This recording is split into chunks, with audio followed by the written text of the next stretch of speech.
Hi, everybody. Welcome. It's the Osprey Observer and Osprey Observer TV. With me, as always, Marie Gilmore.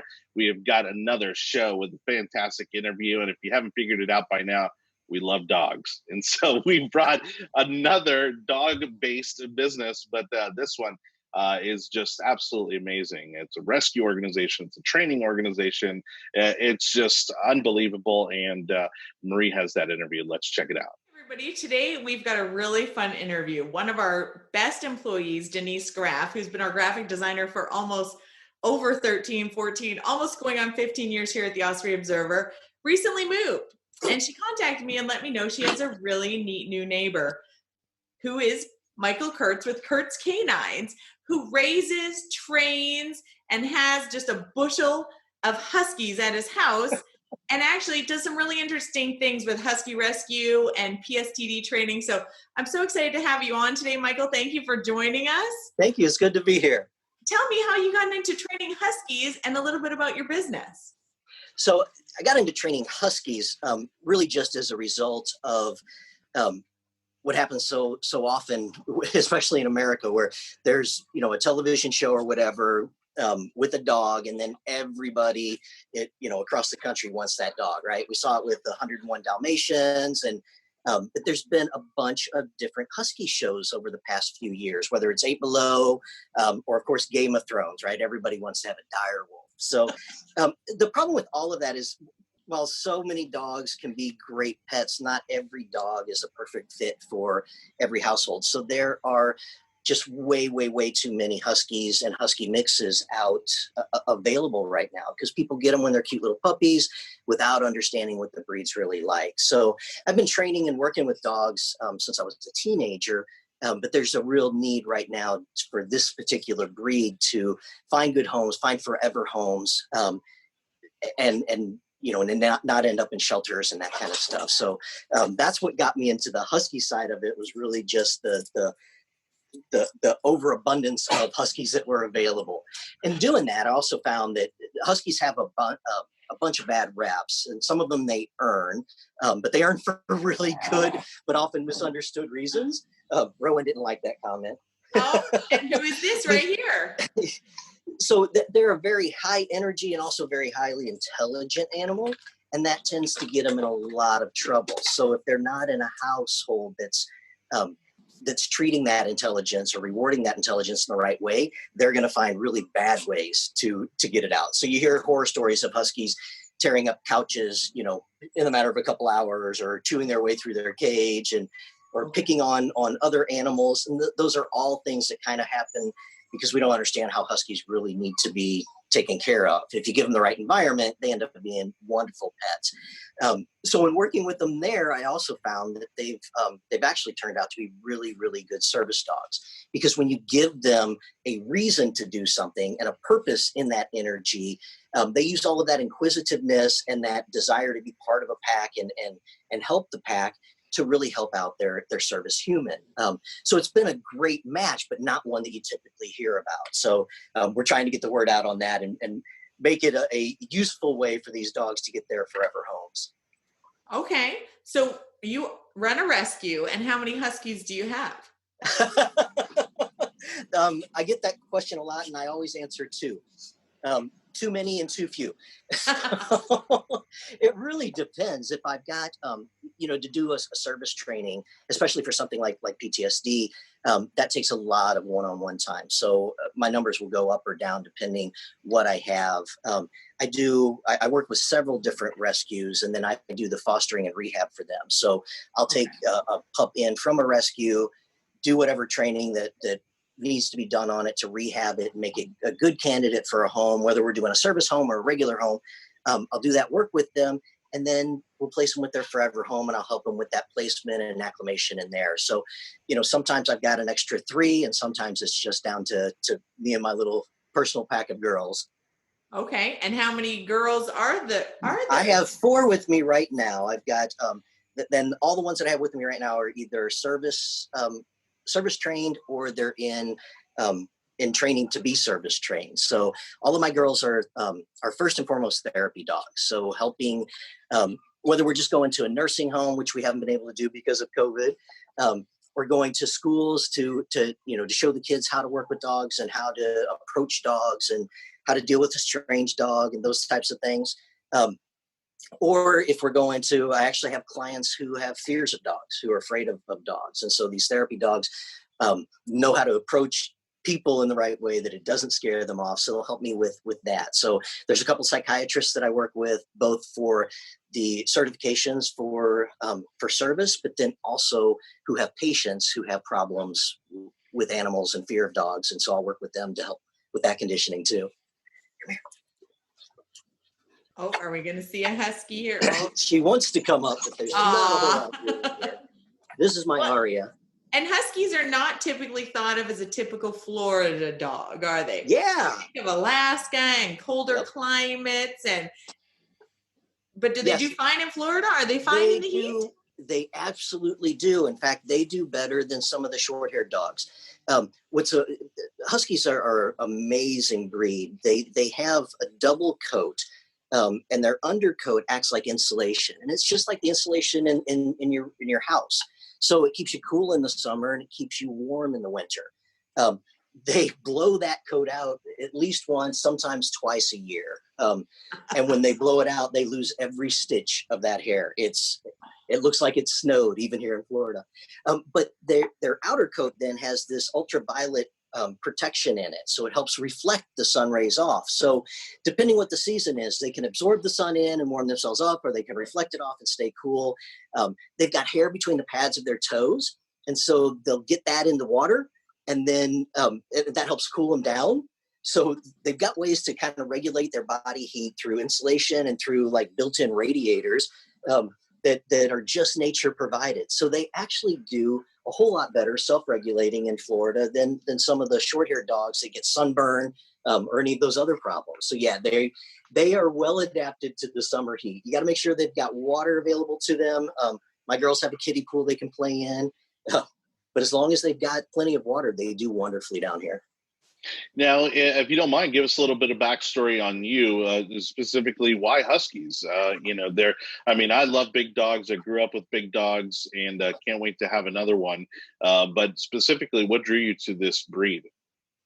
So Huskies specifically, mostly because of the need out in the community, because there are so many of them that need homes right now. But if you've ever had a Husky, it's pretty easy to answer that question. There's just something about them that is so unique and just so lovable. And they get to be a bit of a problem, because if you have one, it's just a natural thing to want to try to find another one and another one and another one. So that's part of where we get them from the rescue too, are people that have gotten, one more and one more and one more and end up with 10 or 12 or 20 and need some help finding good homes for them. But that's really what brought me into Huskies specifically was the need that there were so many of them out and available looking for homes. And then once I got into it, I fell in love with them. But then finding out that they are so good for service careers, despite all of the misinformation that, they're too high energy or they can't go off leash, that type of thing. It really gave me an opportunity to present Huskies in a different light. And that's also where we got into the PTSD training. We've got a lot of servicemen and women coming back from overseas, and there's it's more and more common for them to get diagnosed with PTSD. We're not really as ashamed as we used to be with those kind of diagnoses. A companion dog can be a great helper for those folks. It just creates a boundary between them and the rest of society, so they can go out to the grocery store and the focus is on the dog, not the vet.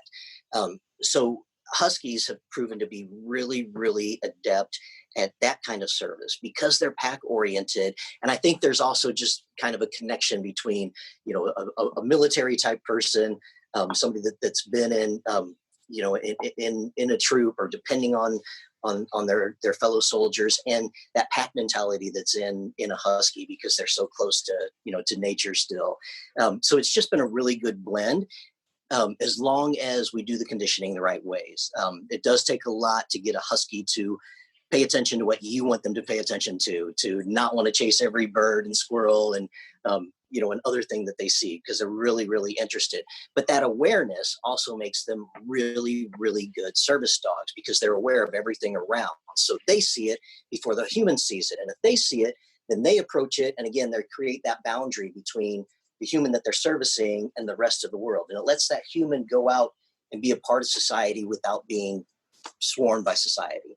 Well, I think you hit on something important, which is, again, a misnomer that's out in the, I think just out in society that, most service dogs are typically bred as puppies. And what I've found, not only with your organization, but I know of a couple others that actually turn rescue dogs into service dogs. And and so you can teach the old dog new tricks. That's right. And it's a win-win, right? Because you get the win for the service member, and then you get the win for the dog who's going to have a home that appreciates them. That's right. I have a client now who's a Vietnam veteran. He actually brought the dog to me. So he got a dog from Humane Society, and it looks like it's a full-bred Husky. He's a beautiful, beautiful dog, very well behaved, but he's at least 6 or 7 years old. So yeah, definitely an older dog, but this dog is working out wonderfully as a service companion for him. Yeah, there's no such thing as you can't teach an old dog new tricks. Dogs learn every day of their lives. We just don't realize we're teaching them. So. Well, Michael, thank you so much for joining us today and sharing a little bit about your rescue and your training company with our viewers. We'll definitely put a contact below. Just one final question I want to ask you. If somebody is interested, they think they have someone who would benefit from having a companion dog, and they want to contact you and find out more information, what would the process be and how long would it take, would you say? So we have to involve a psychiatrist in the process. So it's actually the person who gets the prescription. So the dogs get certified. They go through certain things, but this dog can do and wear whatever it wants. It's the person who has to have a prescription from the doctor that says you need a service animal for these conditions. So that needs to be part of the process. The dog part of the process, I work with them on an individual basis. So I usually have rescues that I'm working with that I can get a dog from, or I have one that I've been working with just waiting for somebody to come in. Or as in the case with the vet I just talked about, they'll bring them to me. The process really depends how long or what kind of training we're doing with them. PTSD training we can do in really just a few months.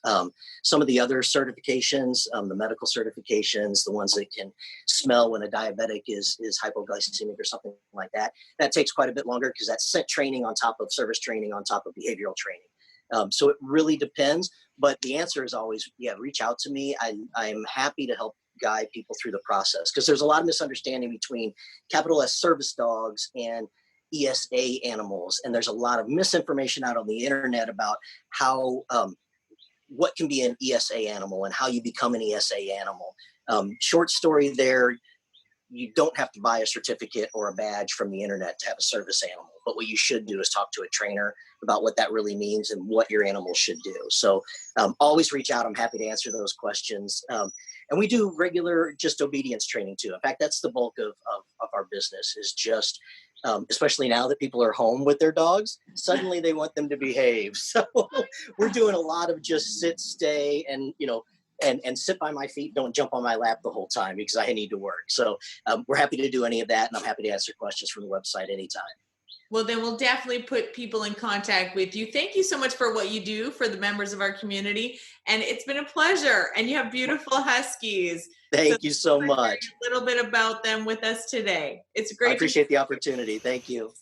Thanks again to Michael Kurtz with Kurtz K-9 Dog Obedience Training. And after doing a couple of episodes here with dogs in them, I've got the COVID puppy fever myself. He's got an amazing organization there. And again, for more information on his company, make sure to check out the description and the links provided here in the video.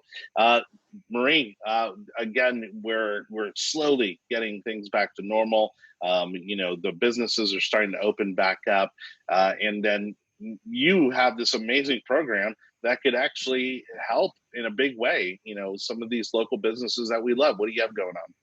Absolutely. We've got about 10 days left of our Osprey Observer Marketing Grant application.